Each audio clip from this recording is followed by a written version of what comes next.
everyone to our March Lunch and Learn. I actually feel like we were just at our February Lunch and Learn. The time has been going very quickly. So as always, we are recording this session and we will be sending everyone a link to the recording as well as any slides that were shared either this afternoon or tomorrow. If you have questions, please feel free to put them in the chat or in the Q&A box. We'll be monitoring them both. And 2 quick event announcements for everyone. We are excited to announce that registration is now open for our Affordable Housing Day at the Legislature. This is going to be Monday, May 1st from 10 a.m. to 2 p.m. And the theme is Destination Housing. So this is just a day that we have for all of you to join us to voice your concerns and your thoughts to our elected officials. We are really hoping that if you want to attend, please do register. We are going to be providing lunch.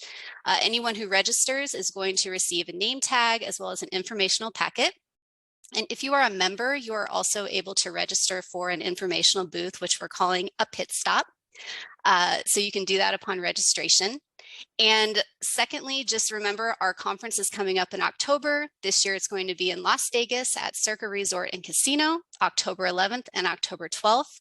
We're hoping to launch our registration in mid-May, so keep an eye out for that. And I'm going to hand it over to Christine Hess. She is our Coalition's Executive Director and the moderator for today's session. Welcome, Christine.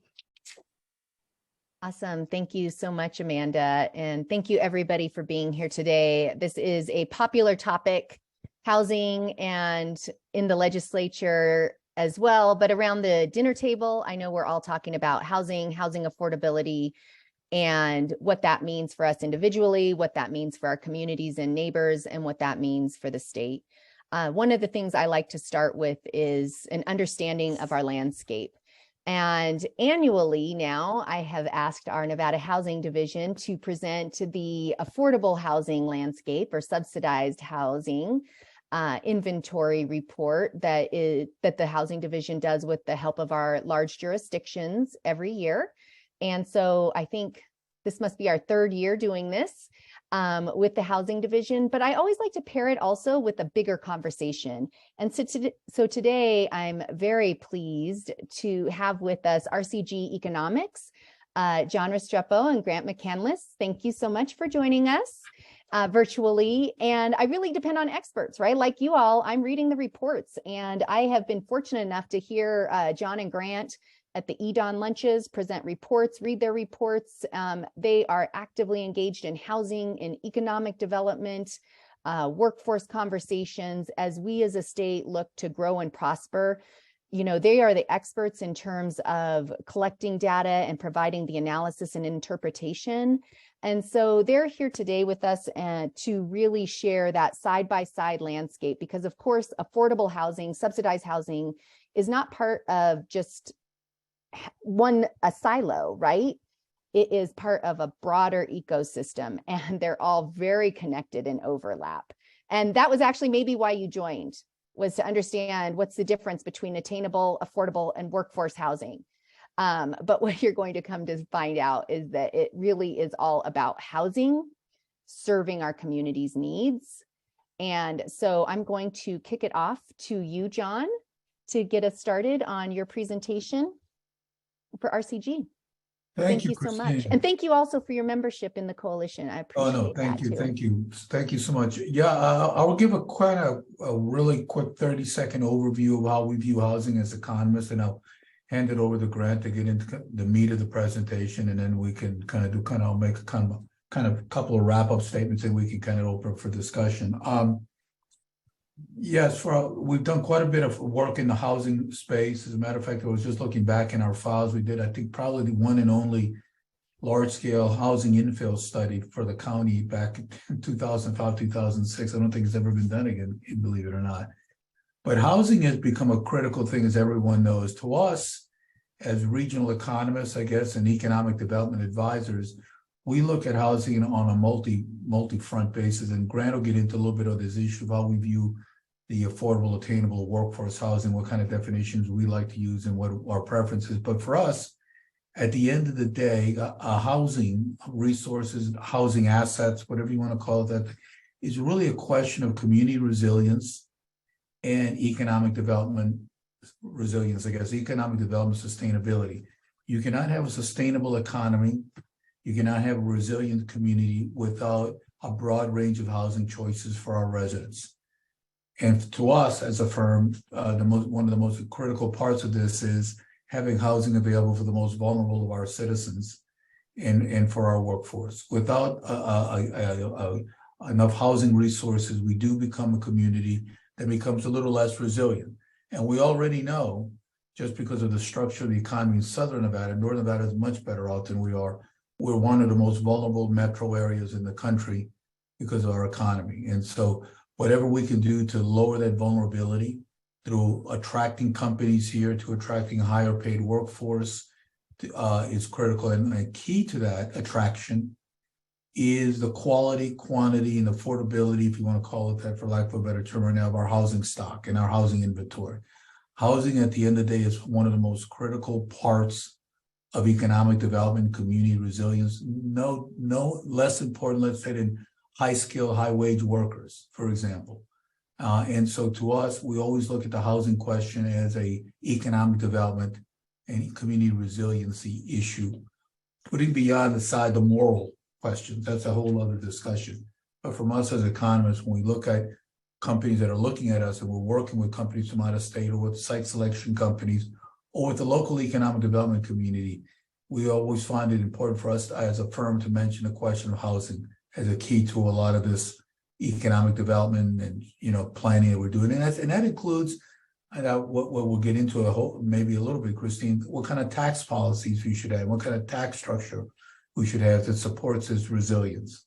So that's kind of my overall overview. And so I'd like to do is kind of hand it off to Grant so we can delve a little bit into the kind of data that we look at that helps us form our opinions on why housing is so important. Go ahead, Grant. Thanks, John. And thank you, Christine, and the Housing Coalition for inviting us to present today. All right, let me share this. Okay. So, hello, everyone. We're excited to talk about the housing supply need in Nevada communities today. My name is Grant McCandless. I'm the Director of Research at RCG Economics. Our principal, John Restrepo, who you just heard from, and I are happy to be here to talk about housing in our state today. And with that, I'll get started with rental housing and household income in Nevada.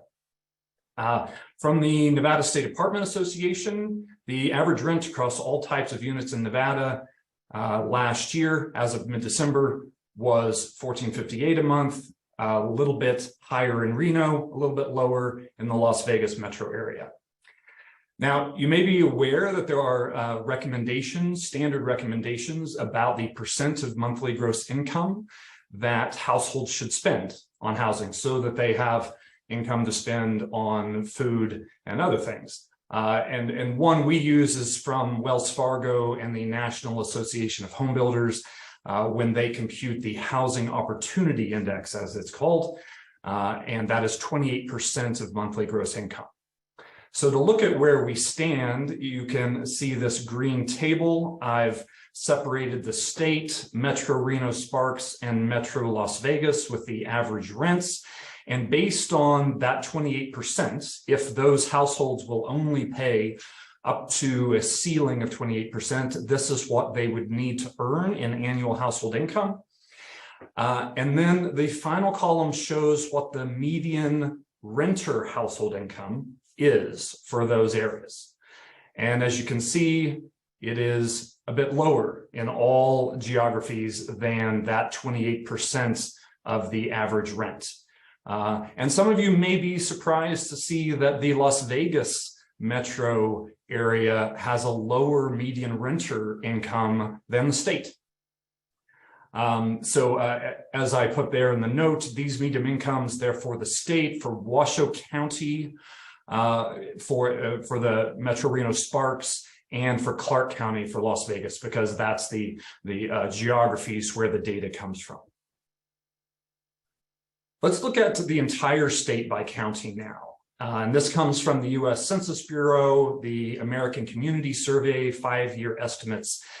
What percent of household income is spent on housing costs, meaning both rent and utilities in your county?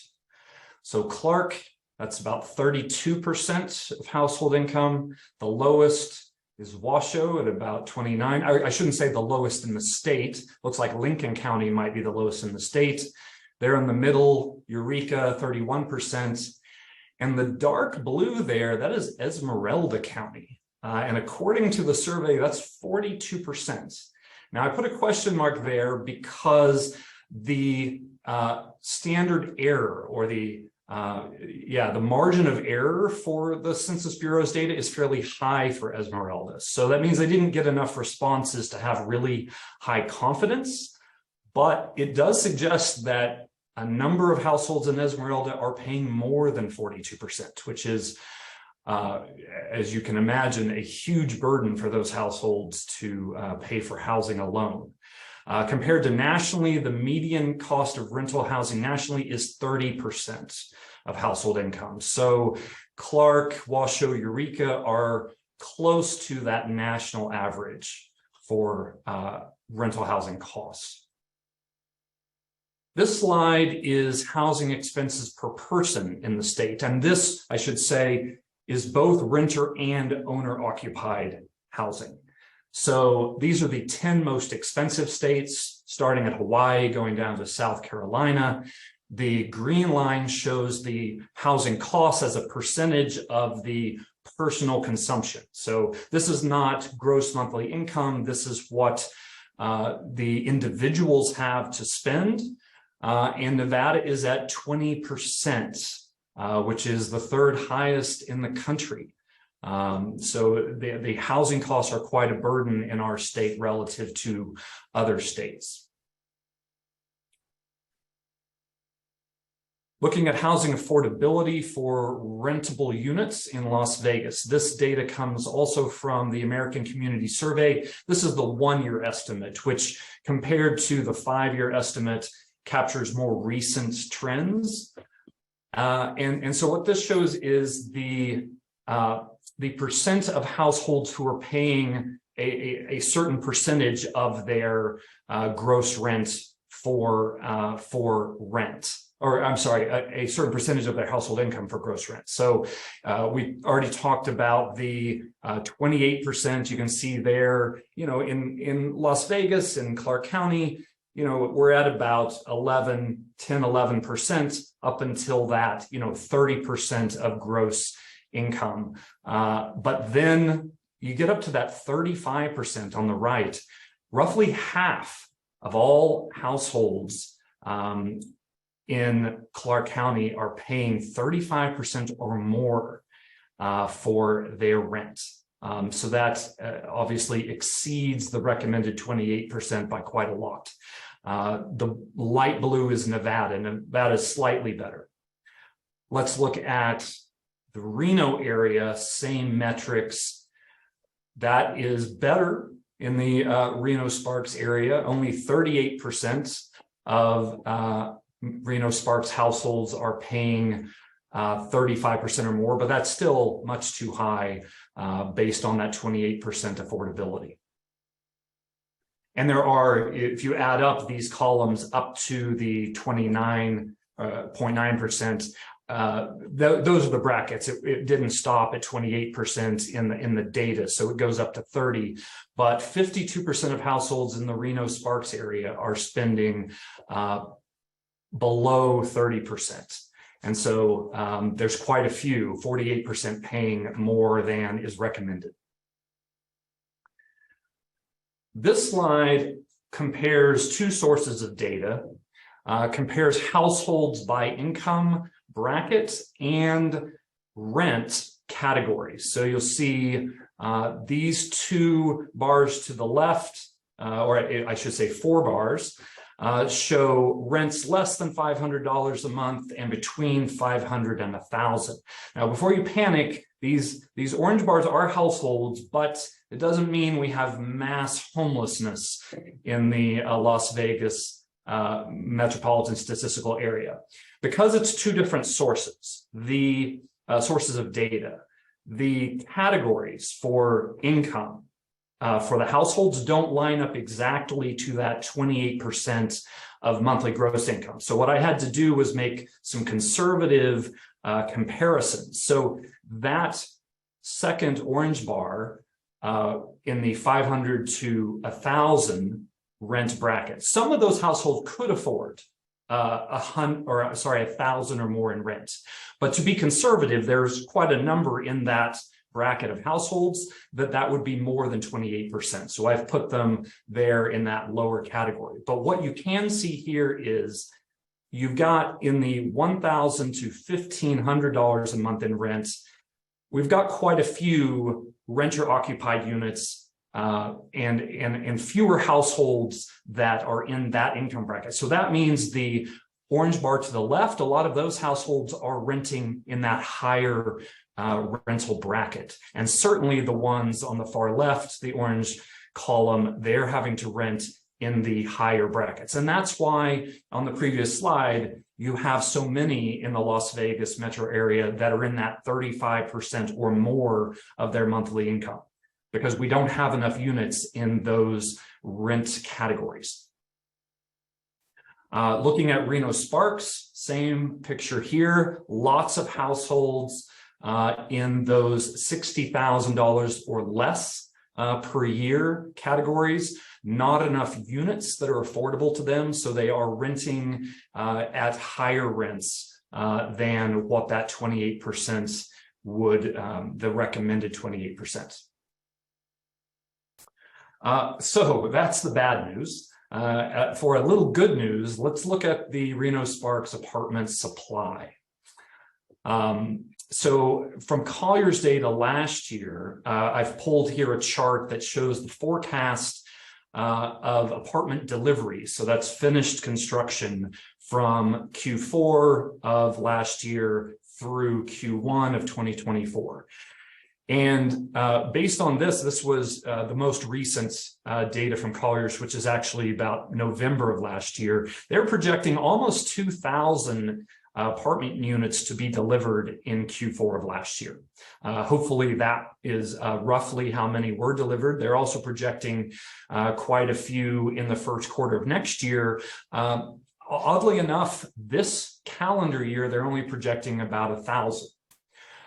So the good news is there are quite a few deliveries that just happened, as well as some upcoming that should help those two green columns we just looked at, households who need affordable apartment units. Looking at the Vegas area, first let's look at housing permits for the good news. Last year, according to apartmentlist.com, there were almost 4,000 new apartments and over 9,000 new single-family homes that were permitted in the Las Vegas metro area. So on a per capita basis, this actually puts the Las Vegas metropolitan statistical area at number 20 out of the largest 50 in the country. So there, the orange bars are single family homes, the purple are multifamily, certainly not as many as prior to the Great Recession, but we are, the good news is we're improving in the number of permits and construction of multifamily housing. If we look at the apartment supply, this is from Collier's Las Vegas. As of Q4 of last year, we've got new supply of about 900 units in the previous quarter. That's up 100% year over year. So there's quite a lot of new construction of apartments. The current construction is also up 31% year over year. That is encouraging. The average rental rate has only gone up 3% year over year.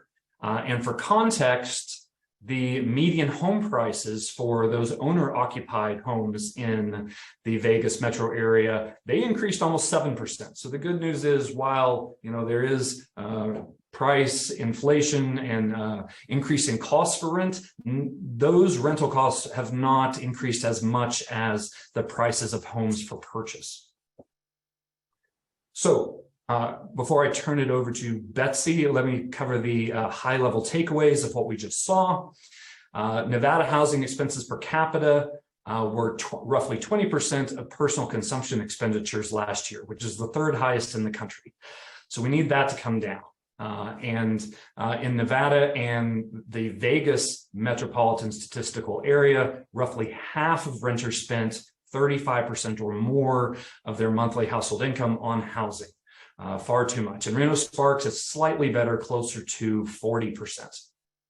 So to solve this affordability problem, the state is going to need thousands more rentable units with monthly rents of $1,000 or less per month to provide affordable units for those households earning less than $60,000 a year. Those were the bars on the left side of those charts, where the number of households are much higher than the number of units for rent at those prices. And finally, both Northern and Southern Nevada's multifamily markets saw a strong construction and delivery pipeline last year. And this growth needs to continue in the coming years to not only improve affordability, but also raise the median age of multifamily units in all of the state. And at this point, I'll turn it back over to Betsy. Or to John. Before we do that, Grant, just to kind of a quick wrap up, I think the big story here at the end of the day, and it's something we all know about, but sometimes we don't like to discuss in polite company, is there's three ways to improve housing attainment. And Grant, me one before you spin off, it's unless we do in the Q&A, the different definitions we're using on affordable, attainable, and workforce. And the big story here is there's three different ways you can attack the housing question, right? One way is to raise incomes. Mm-hmm. You know, if you're doing well financially, you don't have a housing problem. Second way is to maybe not raise incomes as quickly as possible, provide more, quote unquote, less costly housing. It's a little more complex, and that's been kind of the approach that we've taken all over the country for many years, and that's why we still have a housing problem. The third way, it's really like a fourth way. The third way is to do a little bit of both. Raise incomes, you know, whether it's minimum wages, however you want to define it, you know, which ties into what kind of a structure of an economy we have. The reason Reno is kind of less burdened than we are here, they have a relatively higher median household income, median average wage of their workers, because of the structure of their economy is not so dependent on low wage, low skill workers. And then finally, the fourth option that you can do to ease the problems is for the jurisdictions, the municipalities, the zoning authorities, if you want to call it that, to look within their own regulations, their own rules, to say, do they have barriers of entry to providing the kind of housing we need for our community and for our workforce? Are there zoning laws? Is there things that excluding or make it difficult for developers, or do not provide the right incentive for developers to build more affordable housing or workforce housing or attainable housing, however you want to define it? And so there's a variety of tools in our toolkit. Sometimes I think we focus on, let's see how many of these, how many houses we can build that meet the needs of our population, are looking at maybe the zoning issue a little more carefully, and maybe the wage and wealth issue a little more deeply than we do, because those are more complicated, harder to deal with politically, right? But it really requires a multifaceted approach to kind of solve this problem. So that's just kind of my general overview of this kind of thing. And again, it's all tied into economic development and community resilience, and why this is so important. Love it, Grant. Awesome presentation. And John, singing my tune as a former economic developer. I came into this space, and affordable housing is economic development. And no doubt in Nevada, if we are going to be our most prosperous self and really grab onto this momentum that our state has around who doesn't want to be in our amazing state, we have got to address this housing crisis, housing supply challenge. And I super appreciated, first of all, I wrote down those four. From now on, when people say, how are we going to do this? I'm like, check, I've got 4 answers for you. Here's how we're going to address our housing crisis. So that was very clear, and the presentation was really great. really focus broadly, and I see a couple questions in the chat that I wanted to get to, but one I want you to address because I think it's also in your wheelhouse. You mentioned the infill land study you did in Clark County before, and everywhere we go, we hear land as a major driver for some of our costs to get housing delivered, for some of our supply challenges. We heard the governor in his State of the State talk about the challenges that land has. We hear it from economic development. What are your thoughts about our land shortage and how this impacts our opportunities, right? It brings challenges, but also opportunities for better infill, or more strategic infill. Are you asking me, Christine? Yeah, John or Grant, yeah, either. Let me take a swing at it, and then I'll hand it off to Grant. There's two components in the land question, right? There is the infill land resources, if you want to call it that, and then there are the greenfield resources, and some of the greenfield resources are within the valley, quite a few right outside the valley in these ex-urban areas around the Las Vegas Valley. The infill works pretty well, assuming you have the right zoning laws in place and right builder incentives and all these things, and property owners are willing to sell the land. Infill works pretty well for most types of residential, as well as for some types of commercial, office and retail, for example. Little less helpful infill when it comes to trying to build a Tesla gigafactory or a manufacturing operation of some sort. In those cases, you need, direct highway access, you need larger parcels, you need parcels of a certain slope and those sorts of things. And that becomes a bigger challenge on how do we continue to attract companies here to bring higher end jobs. Think Haas Manufacturing in Henderson, for example, and what's being done up in the Reno area. And so we have a shortage of land to accommodate those larger scale employers. On the housing front, I think the challenge more than anything else is not necessarily a shortage of infill land per se at this point, but are there barriers of entry through the regulatory process that make those infill locations less attractive to developers because of local zoning regulations and things like that. So looking at housing again as an economic development question, maybe it'll help our jurisdictions look at how they zone for higher density residential in a different way than just having these barriers where you have large scale lots, the middle scale lots of single family to condos and apartments in some kind of stratified kind of density model, which has been the tradition here in the West and throughout many suburban type communities like Las Vegas, suburban oriented communities, and looking at our zoning laws a bit differently. So the land issue is it's complex, and it cannot easily be solved by just infill or just by making more federal land available. It's a combination of both things. And then you add to that, then I'll be quiet, issues of infrastructure extensions, the water issue that we've seen, the mega drought issue we're seeing in the West. So all this comes into play to see how we can better have a more efficient, more resilient urban form at the end of the day, if that makes sense. Yeah, that was helpful. Thank you so much. And I want to get to Betsy's presentation too. But before I do have a quick question for you, Grant. And also for our rural friends, obviously we know that Nevada is far more, and I certainly love our rural areas, than Washoe and Clark and the jurisdictions they're in. It's just there's a lot of people and data in there. But you did flash up, the percentage of housing costs as a state, and showed kind of our housing look. And I loved how you highlighted how Esmeralda might not have had the survey responses, right, that to provide that quality ability to have a good analysis. Do you ever look at, because I've seen this done too, have you ever looked at like housing costs plus transportation, right? Because I've seen that where that's being built in as people are forced to live further from their jobs to find affordable housing, it drives up their transportation costs. Has RCG also sometimes taken a look at that too, as in terms of families' ability to thrive and prosper?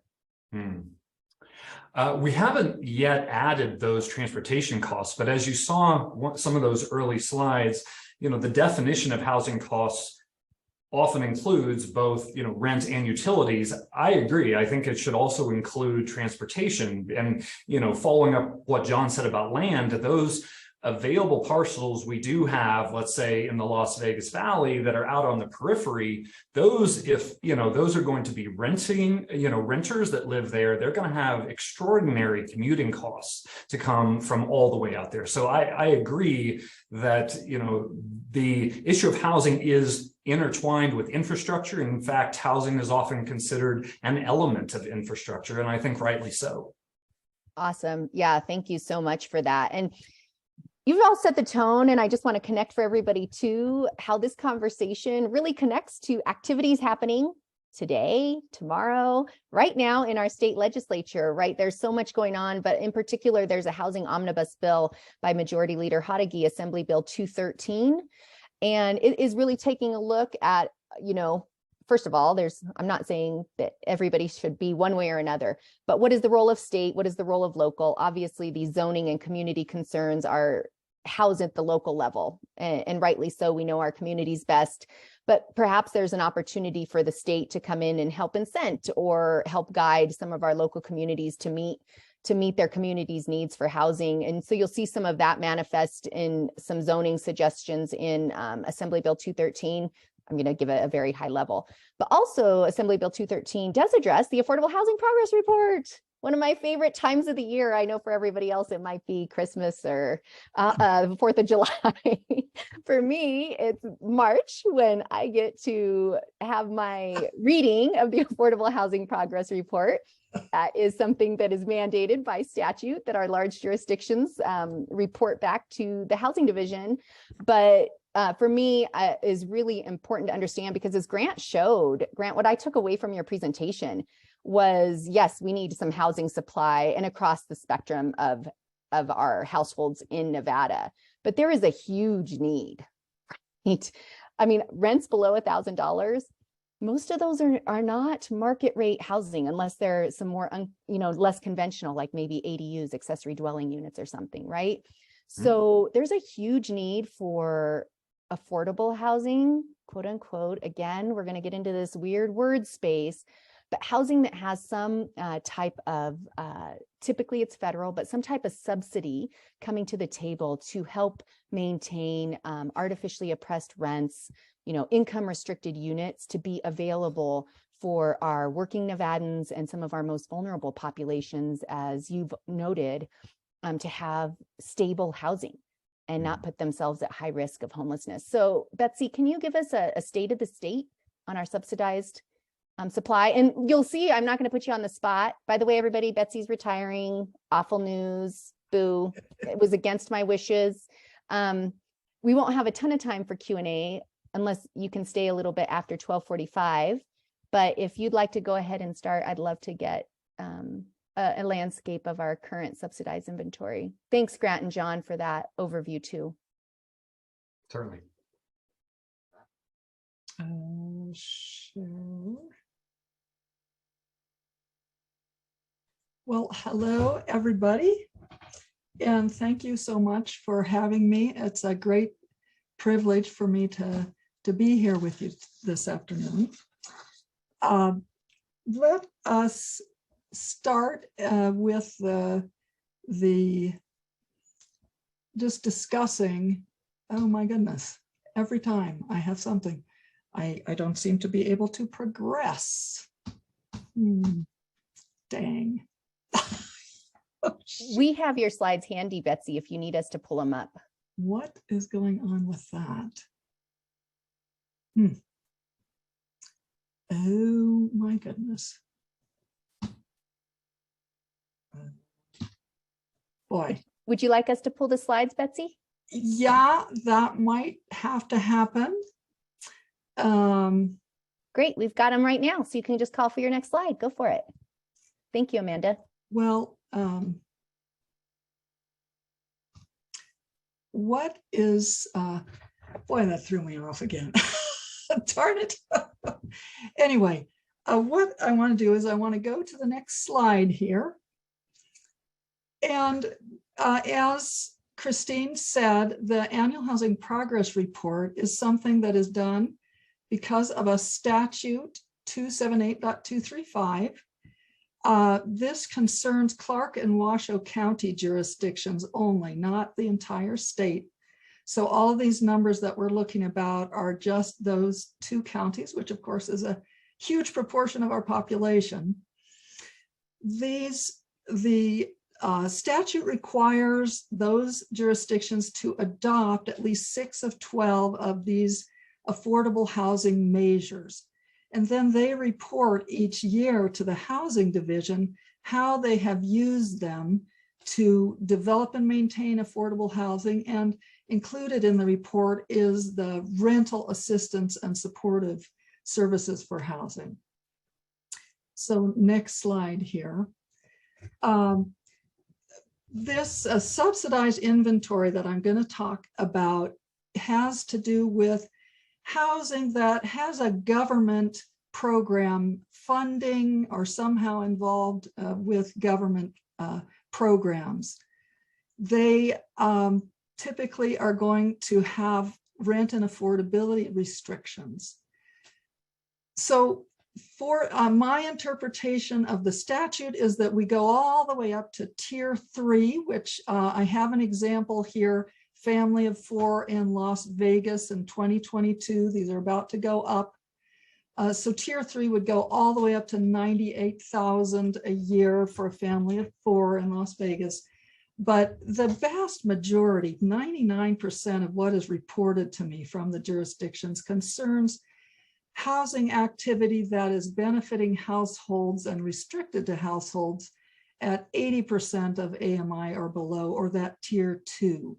So that's really what we're focusing on here with this subsidized inventory. Next slide, and here's just another example. These income limits change as we go to different regions. We can go to the next slide. So here it is. Here's our progress report. We did here, this is our time series, and I have a series of these here, 2014 to 2022. What has happened? This past year, 891 new units, not as much as last year, but still we're on an upward slope, and that's the second highest. We can go to the next slide.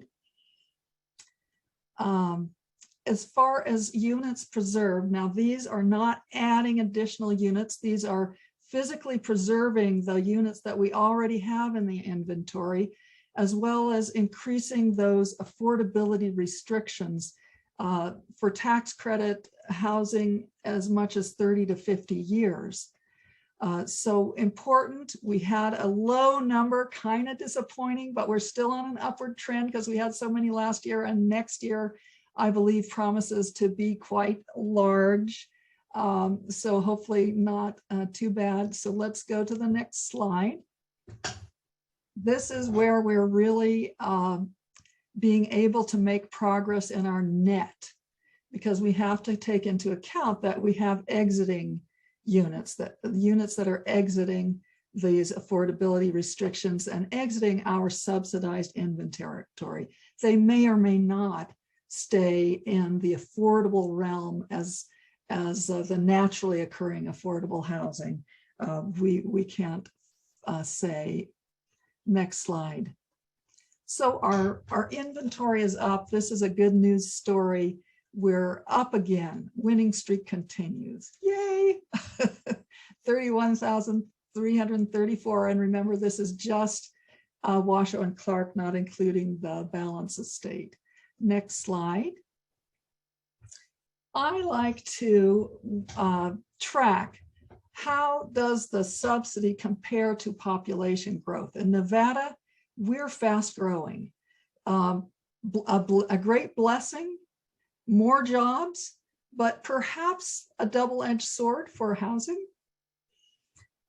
So if we look at subsidized units per thousand, that helps us keep track of, are we increasing those subsidized units as fast as population growth? In Washoe County, yes. Washoe County is that top line there. Yes, we have surpassed population growth in our growth in units by a little bit. Clark County is that lower line there. No, we have not been able to keep up in terms of subsidized units per thousand. I added balance of state as per a request I received from Christine. It's not in the annual housing progress report, and you can see their balance of state. This is a little bit different, not the annual housing progress report, but you can see their subsidized units per thousand has just barely kept afloat with population increase. And you could ask, well, so isn't all this growth, maybe it's reducing the number of households in need. Maybe it's reducing the proportion of low income households. Maybe it's reducing the number of those households with housing needs. The evidence shows no. The numbers show that those metrics are increasing faster than population growth. Does that mean that growth is bad? We know economists should never say that correlation is causation. And so, no, we don't know. The counterfactual of no growth, we don't know what would have happened. That might have been miserable. We might have had a larger proportion of households with housing needs and less resources to deal with it. We don't really know. But I think the possibility exists that growth actually presents a moving target and a difficulty in our housing space here. Next slide. The pipeline, woo! Off the charts. 7,159 units in that construction pipeline. Now I've combined preservation and new construction, but 5,000 of that, above 5,000 units of that is new construction. And so next slide, let's delve into why is this so huge? Well, for those of you in the know, many of you probably out there in the audience, you know we have these huge new funding streams. And that's the biggest part of that new, bigger pipeline number. We have over 3,400 units that either have a Home Means Nevada Initiative Award or a Clark County Community Housing Fund Award being reported this year. That's part of their funding mix. And I think that's the biggest factor here. We should continue to see that next year because there are dozens, a couple dozen projects that have awards that have not yet been reported in the annual housing progress report just because they are not far enough along. So we should see continued big pipeline hopefully next year. There's a not so happy reason that there is a big pipeline number two. We're seeing delays. We have the COVID lockdowns. We had the supply chain issues, and we had labor supply problems, and we had runaway inflation. All of these affected our affordable housing pipeline. We have over 1,000 units where that project has been reported for 3 years in a row and hasn't finished yet. That indicates delay, probably a delay. And so part of that pipeline getting bigger is because we haven't seen them come out on the other side at the time we normally would. But the bigger part is this extra funding. So we can go to the next slide.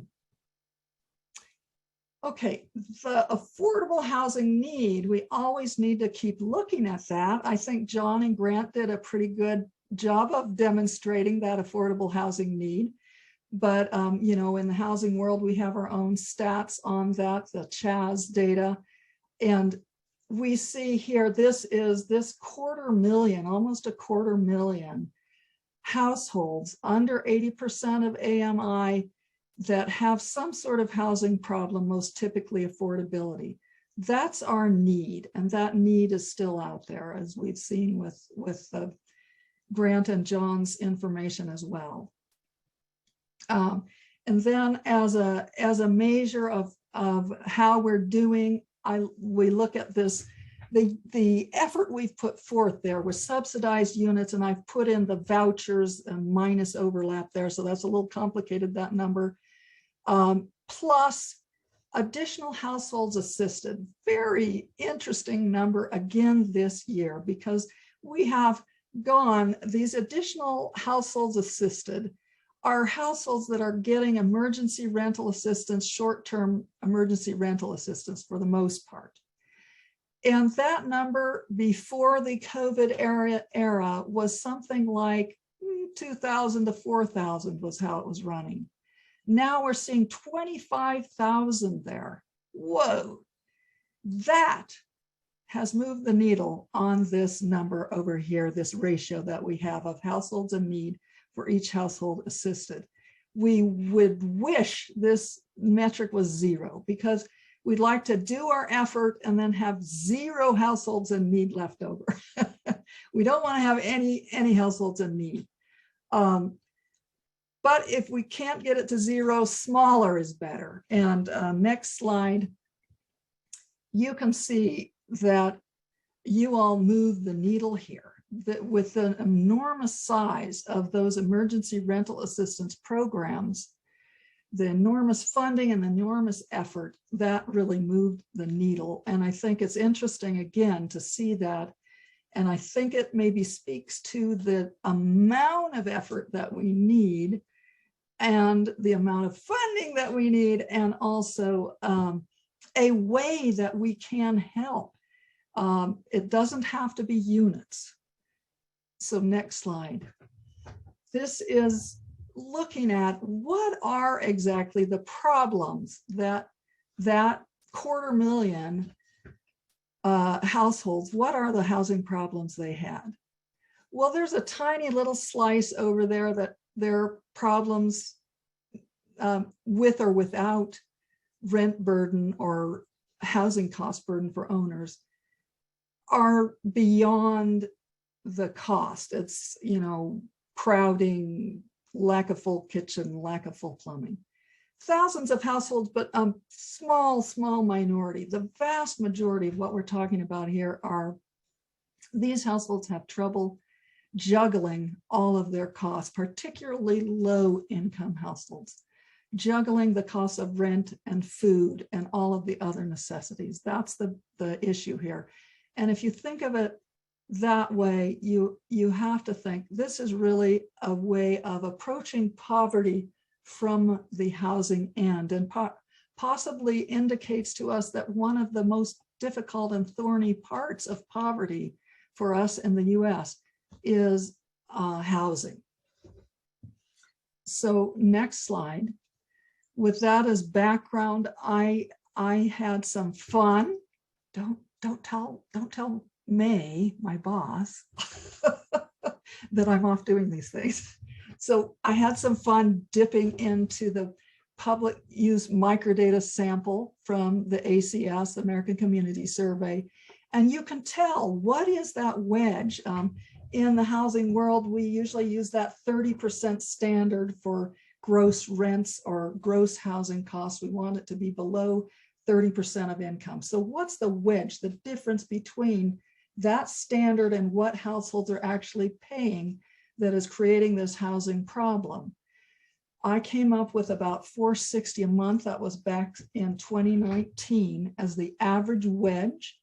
And I think the distribution is interesting in thinking about what kind of solutions there are out there.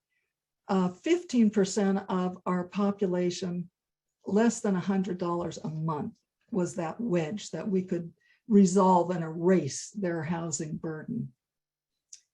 On the other hand, 18%, very expensive, $800 a month or more that it would take to erase that wedge. And this is sort of as if you could give a voucher to each one of these families. Next slide.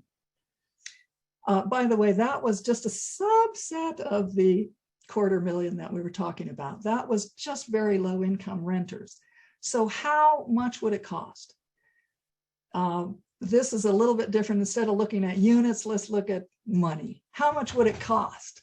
because I think one of the things that makes me think about money is the vast majority of these folks are in adequate housing. They're not overcrowded and they have an adequate unit. They're paying too much. So how much would it cost to resolve that? And I come up with 682 million that it would have cost back in 2019. Well, that's a big number. I think maybe we should expect it might be big, because what we're really talking about is maybe the last part of where we haven't really resolved the problem of poverty. That's expensive and it's not easy, and maybe we should expect that. Next slide. I don't want to leave you feeling like there's no way to tackle this, though. So I have a few more slides here. I know I'm probably way over time, but this is the Nevada population share of the federal tax expenditure of some of the tax breaks and tax credits that we give to homeowners, 846 million. So are we willing as a national government to spend this kind of money on housing? We are. So it's possible. I don't know if it's probable, but it's possible. Next slide. This is another slide that I'm hoping leaves you with a feeling of, okay, this is a big problem. It's a hard problem. It's actually kind of like solving poverty in the United States, but there are so many different solutions out there. Our problem is which one of these solutions will give us the biggest bang for the buck and move the needle the most, and which are most feasible. I don't know. And I'm not supposed to comment on those kinds of things. So next slide. So in conclusion, our net inventory was up. Good job. Pipeline is super full. Great job. And we moved the needle again. And I shouldn't say we, you all people out there who have worked on this so hard, moved the needle again with that huge amount of emergency rental assistance. And our full solution set is related to income, as John was talking about, and the entire economy, really, because this is such a big problem. So we can think that big when we think about solutions. And with that, I'll end it. And I don't know that we have any time for questions, but I'd love to entertain any. Wow, 686 million. I know I got the preview, but I'm like, it really like sink in, but I love how you show that we actually are already, investing in home ownership at even higher than that levels. Yeah, agree, Carol. Carol, can you just tell Betsy not to retire? It might sound better coming from the senator's office.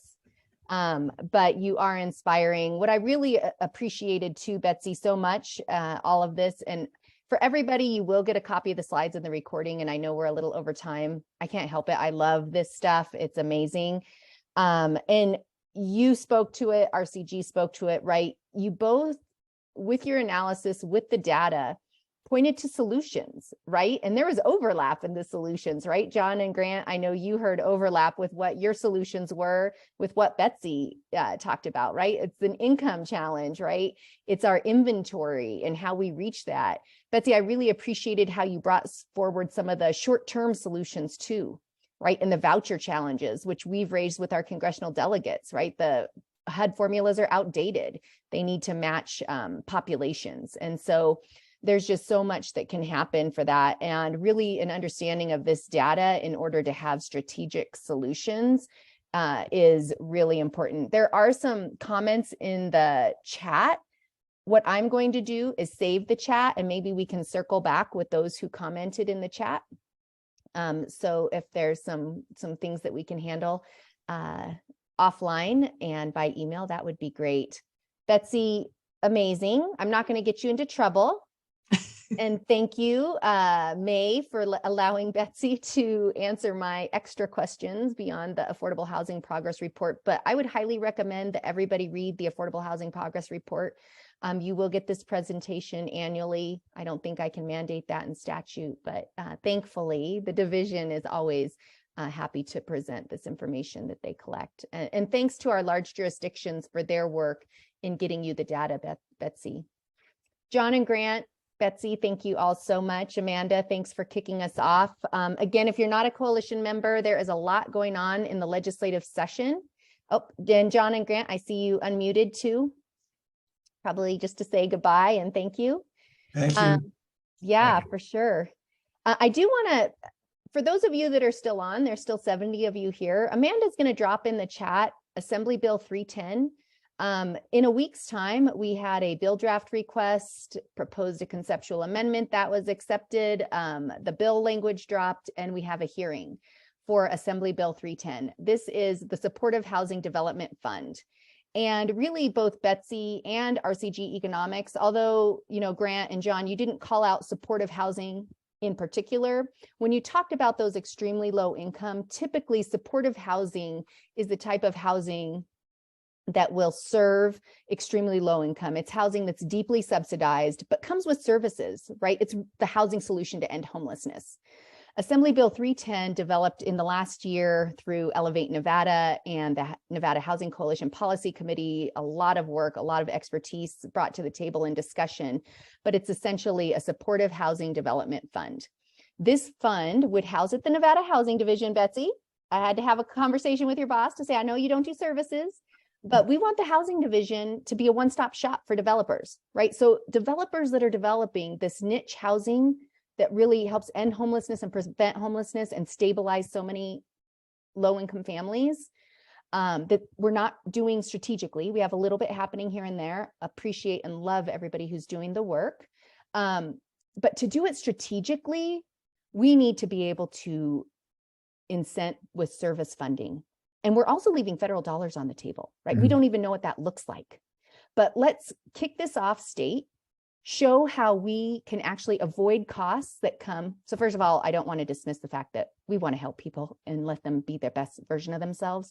But when we're talking about the public dollars, we want this fund to show, along with an analysis, that if we invest in supportive housing, there is actually cost avoidance, and we will save public funds that are currently going to emergency room services or our jails that are not housing, right? Like that is not housing.